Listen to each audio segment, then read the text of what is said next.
Bienvenidos a una nueva inmersión profunda. Hoy nos adentramos en un misterio que ha fascinado a teólogos y creyentes durante siglos. ¿Dónde estuvo Jesús durante esos 3 días entre su muerte y resurrección? Un tema apasionante, sin duda. Vamos a explorar las diferentes interpretaciones y a desentrañar pistas que nos dan las Escrituras para comprender mejor este periodo crucial en la historia del cristianismo. Exacto. Y para guiarnos en esta inmersión contamos con un experto en teología bíblica. Bienvenido a The Deep Dive. Ya voy a empezar a estar aquí. Empecemos por el principio. ¿Qué sabemos con certeza sobre este periodo? Las escrituras mencionan el Seol o Hades.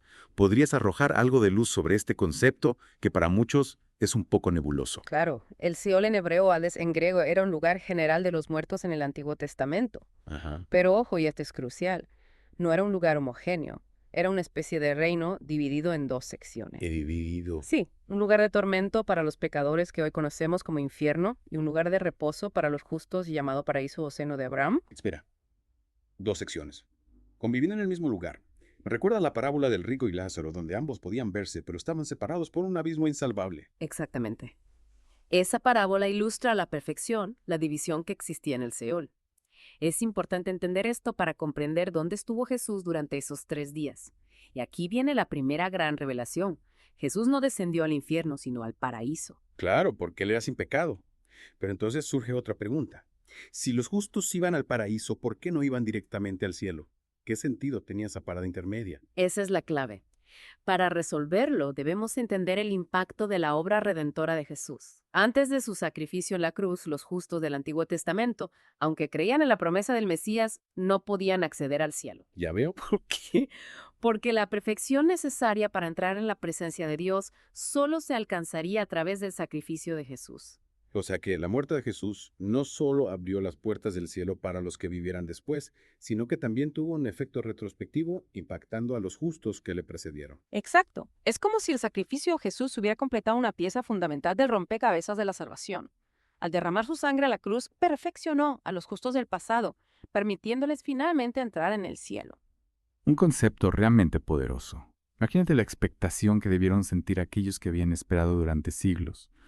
Pero, ¿qué evidencias bíblicas respaldan esta interpretación? ¿Cómo sabemos que Jesús realmente descendió al paraíso? Hay varios pasajes que apuntan en esa dirección. Por ejemplo, en Efesios 4.9 se menciona que Jesús descendió a las partes más bajas de la tierra, una clara referencia al Seol. Y en el libro de Hechos, durante su sermón de Pentecostés, Pedro cita al rey David: «Porque no dejarás mi alma en el Seol, ni permitirás que tu santo vea corrupción». Pedro aplica esta profecía a la experiencia de Jesús, confirmando que no permaneció en el Seol, sino que resucitó al tercer día. Entiendo. Las escrituras nos dan pistas, pero también nos dejan espacio para la interpretación.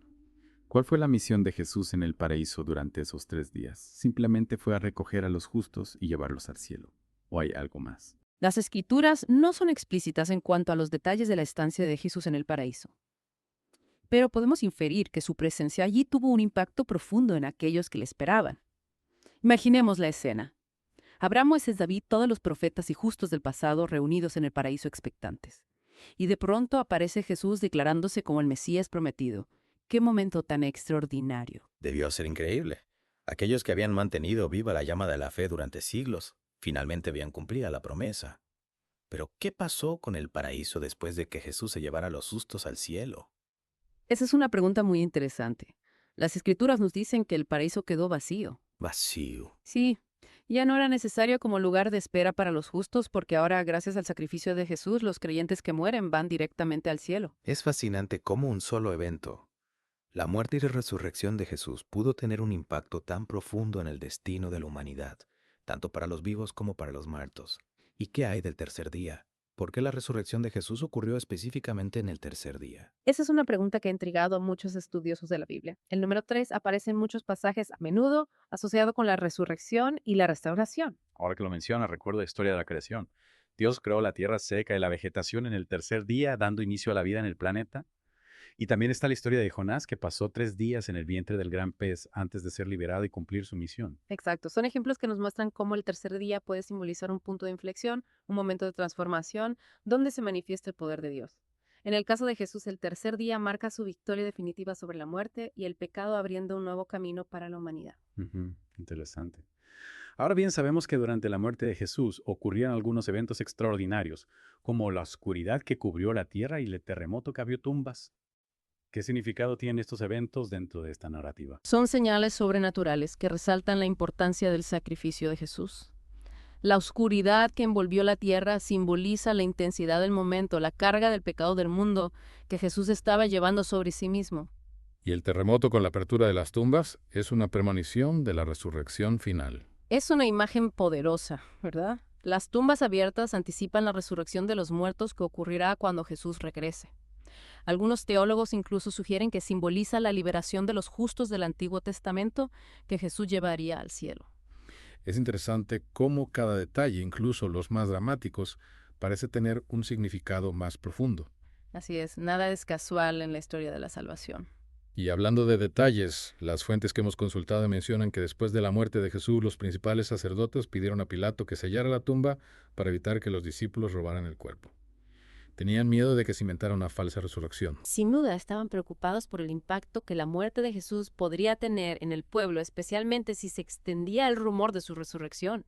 Intentaban controlar la situación, pero como sabemos su intento fue en vano. Claro, nada podía detener el plan de Dios. Y hablando del plan de Dios, hay un tema que me intriga y que genera mucha controversia: el descenso de Jesús al infierno. Algunas interpretaciones lo ven como una predicación a los espíritus encarcelados. ¿Qué opinas de esta perspectiva? Es un pasaje bíblico que ha generado muchas discusiones. Hay quienes creen que se refiere a la predicación de Jesús a los ángeles caídos, mientras que otros lo interpretan como una proclamación de victoria a los demonios que estaban bajo su poder. Y no podemos olvidar la idea de que Jesús predicó a las almas condenadas en el infierno, ofreciéndoles una segunda oportunidad de salvación. Esa interpretación también existe, aunque como bien dices, genera controversia. Implica la posibilidad de arrepentirse después de la muerte, un concepto que no todos aceptan. Las fuentes que hemos consultado no se inclinan por esta línea de pensamiento. Es un tema complejo con diferentes perspectivas. Lo importante es que las Escrituras nos dicen que Jesús descendió al Seol y su presencia allí tuvo un impacto significativo. Exacto. La interpretación que cada uno adopte dependerá de su propia comprensión de las Escrituras. Pero lo que no podemos negar es que el descenso de Jesús al Seol es un recordatorio de su victoria sobre la muerte y el mal y de su poder para liberar a los cautivos. Las fuentes también mencionan un evangelio apócrifo, el Evangelio de Nicodemo, que relata con más detalle el descenso de Jesús al infierno. ¿Qué nos puedes contar sobre este texto? El Evangelio de Nicodemo es un texto antiguo que no forma parte del canon bíblico, es decir, no se considera inspirado por Dios. Sin embargo, es un texto muy popular en la tradición cristiana y ofrece una narrativa fascinante sobre la experiencia de Jesús en el infierno. ¿Y qué dice exactamente? Me pica la curiosidad. Relata que Jesús descendió al infierno con gran poder, rompiendo las puertas y liberando a los justos del Antiguo Testamento. Imagina la escena. Adán y Eva, junto a otros personajes bíblicos siendo liberados por Jesús. Van a una escena de película, pero considera este relato como una fuente confiable. Como te mencioné, el Evangelio de Nicodemo no se considera parte del canon bíblico, por lo que su contenido debe ser abordado con precaución. No podemos tomarlo como una fuente histórica fidedigna, pero sí como un reflejo de las creencias y la imaginación religiosa de la época en la que fue escrito. Claro, siempre es importante tener en cuenta el contexto histórico. Volviendo a las Escrituras, ¿qué nos dicen sobre la situación del paraíso después del descenso de Jesús? Mencionaste que quedó vacío, pero ¿qué implicaciones tiene esto para nuestra fe? La Biblia nos indica que a partir de la resurrección de Jesús, los creyentes que mueren ya no van al paraíso en el Seol, sino directamente al cielo. El paraíso como lugar de espera para los justos quedó vacío. Es decir, que la obra de Jesús transformó radicalmente el destino de la humanidad. Exactamente. Su sacrificio abre un nuevo camino hacia Dios, un camino directo al cielo para aquellos que creen en Él. Y hablando del cielo, las fuentes mencionan que Jesús, después de su resurrección, se apareció a María Magdalena y le dijo: «No me toques porque aún no he subido a mi Padre». ¿Qué significa esto?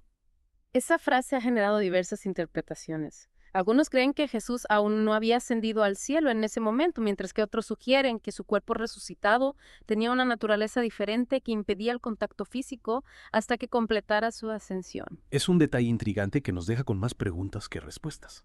Así es. La resurrección de Jesús es un evento lleno de misterio y significado que continúa inspirando y desafiando a los creyentes a través de los siglos. Y después de su aparición a María Magdalena, ¿qué hizo Jesús durante los 40 días que permaneció en la tierra antes de ascender al cielo?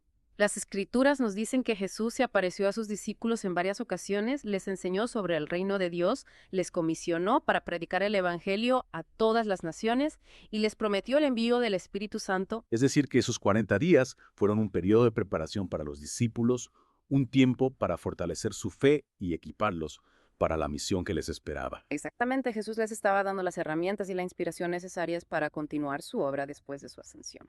Es increíble cómo cada detalle de la vida de Jesús, incluso los momentos que parecen más misteriosos, están llenos de significado y propósito. Así es. Su vida, muerte y resurrección son un testimonio del amor y el poder de Dios, un mensaje de esperanza y salvación para toda la humanidad.